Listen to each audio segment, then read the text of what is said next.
Good morning. How are you? So, let's do the Premier League Week 7 preview. Let's see how I did on my predictions. So, Bournemouth Fulham. I predicted Bournemouth and Bournemouth won 3-1. So, very wet game. Most teams did anything in the first half. So Fulham scored first, nice through ball, and then Semenyo and Kluivert, two moments of magic, very, very good goals. I think Kluivert one was excellent.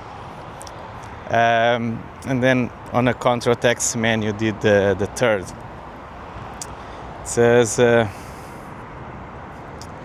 so XG wise they were similar. I think it's a question of two players creating two moments of magic and turn the game around. And then when Fulham was trying to get the equalizer, counter-attack and 3-1 right in the end. So Leeds United versus Tottenham. So I predicted Tottenham and Tottenham won. So 1-2 in this case. So Leeds, beginning of the season, wouldn't create a lot of XG. Now he's creating more XG than the opponent, which technically, if it can be sustained, it will be good for them on the long run. Still, Tottenham scored 2 goals out of 2 deflections. A bit unlucky there for Leeds. So yeah, Calvert-Lewin seems always good for 1-2 good chances, but I think he had like some months with Ancelotti in Everton where he turned into Inzaghi. I think Ancelotti called him he's Inzaghi or something like that. But I think through his career, I think he's a player that underperforms his XGs. Like he gets the chances, just doesn't convert them. That's why some people call XG a flawed statistic. Because there's been people that have improved or worked on it to get chances that were cancelled due to a foul or a offside, like from another player, giving the XG to the player and trying to see like how good the shot is placed, because some strikers shoot in a way that it's harder for goalkeepers to defend, for example. So Harry Kane normally overperforms the XG because his shots are very hard to defend, they're very well placed. So I don't know if that's the case with Calvert-Lewin or not, but he gets it, so sooner or later he'll probably score goals. So Arsenal, West Ham. So one of those games where, so I predicted Arsenal won, no surprise there. So 2-0 for Arsenal. So Arsenal created so many good chances. It could easily go on like 3-4, 5-0 without any people batting an eye. West Ham actually had 2 good, at least according to XG, opportunities. Didn't score them, but still, like, their XG was really low compared to Arsenal. It was, I don't think, no contest there.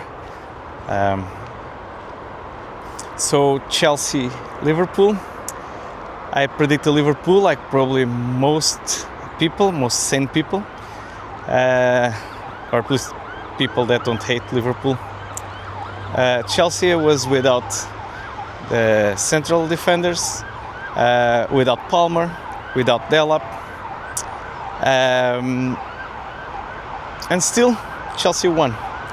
It was like one of those games that you'd see the game, you see the XG, and Liverpool was superior in the XG. So you're like, this doesn't look like the game I saw. But then if you go look to other stats like the golden box, which for if you don't know what it is, it's so a while ago they divided the field into rectangles, and they went over all the action that happens, and they found out there's a rectangle 14, so just in front of the box of your opponent, that passes from there and shots from there have the highest percentage of being turned into a good goal occasion, or in the case of shot, the highest success rate of scoring goals. So if you check this, you can see that Chelsea was really superior to Liverpool in that regard. So that's when you look at the game and you look at the data, and sometimes the data doesn't match what you see. Sometimes you either need to see it at the other angle or to try and understand. So in this case, Chelsea were more in that dangerous part of the field. That's why when you look at the game, it seemed that Chelsea was probably nearer to score and all that. And then we look at the XG, you can understand that, okay, Liverpool created some chances, but overall Chelsea was in the position to create more. Still, I think the third loss in a row for Liverpool, so still have the talent there. I don't think it's time to panic, but it's time to maybe ask some questions. Okay, so Aston Villa Burnley. So I predicted Aston Villa. This thing I got that right. So 2-1. So Aston Villa, superior team, more XG. Burnley did score one, yeah, probably just to make Aston Villa fans nervous with all the other results they had. But well, Malen looked very lively, scored 2 goals. Everton Crystal Palace. Well, I picked Crystal Palace, but well, Crystal Palace, their unbeaten run of form came to an end. So 2-1. So XG was actually quite high for both teams. Little bit more for Crystal Palace. So and Everton only did create chances after the first half, but still, it's a crazy game like football can be sometimes. So Crystal Palace had, I think, 5 at least statistically likely to score chances according to XG. I think I can remember Mateta and which one? I think there was probably 1 or 2 more. Still, mistake for a penalty was the 1-1, and then the 2-1 in the end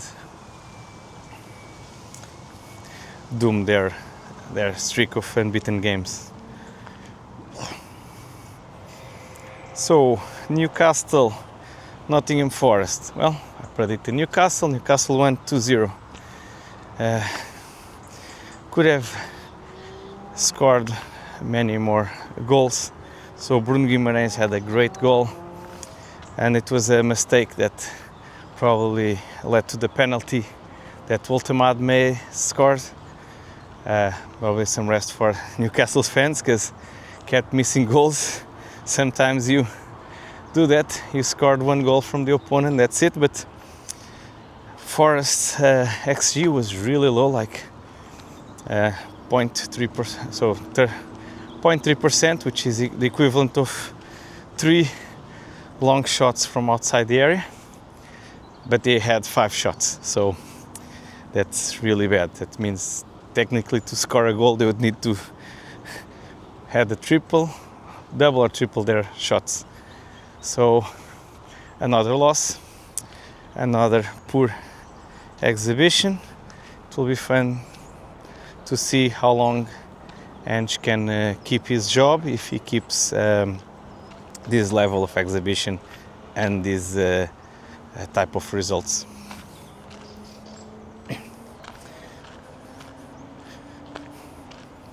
So Wolves against Brighton. So Wolves has been playing much better last 2 games. Scored early, defended well. Still, again, a late goal makes them, instead of having 3 points, just 1 point. Still, every point in the Premier League counts, and if they're having found some belief or some other motivation, I think it's working. They had chances, but that's the thing. Like, if you analyze the XG, so their chances were not that likely to score, even if like they hit the post, all that. Brighton was not that much better, but they created more of those small chances, and the big one they had, they scored the tying goal. So I had predicted Brighton to win, and well, it was a tie. And then Brentford against Manchester City. I predicted City, and City delivered. So Haaland scored. So it was a game that City had the most XG, not by much. It was almost the same. So Haaland. Oh, I have here a dog. Bom dia. And yeah, had here a dog, wanted some petting. You can probably see him there, I hope. And so Haaland. So City had like three good chances to score from. I think it was Reinders, it was Haaland, and I don't remember the other. Haaland, as Haaland sometimes does, picks up the ball, he's a monster, holds off 2 defenders, gains the position, scores. Igor Thiago, and a breakaway, something that Brentford normally does really well, had the best chance of the game. 1-on-1 with Donnarumma. Donnarumma defended, or Thiago missed, as I don't know, depends probably on the point of view. Manchester United fans were probably saying, hey, you scored 2 against us, why can't you score 1 against Manchester City? But yeah, I don't know. It was probably too close for comfort for City, but yeah, sometimes that's the difference. Haaland scored, Igor Thiago didn't, so 1-0 to Manchester City. Well, take care. Next week, international break, so I'll return with the predictions near the games. Take care.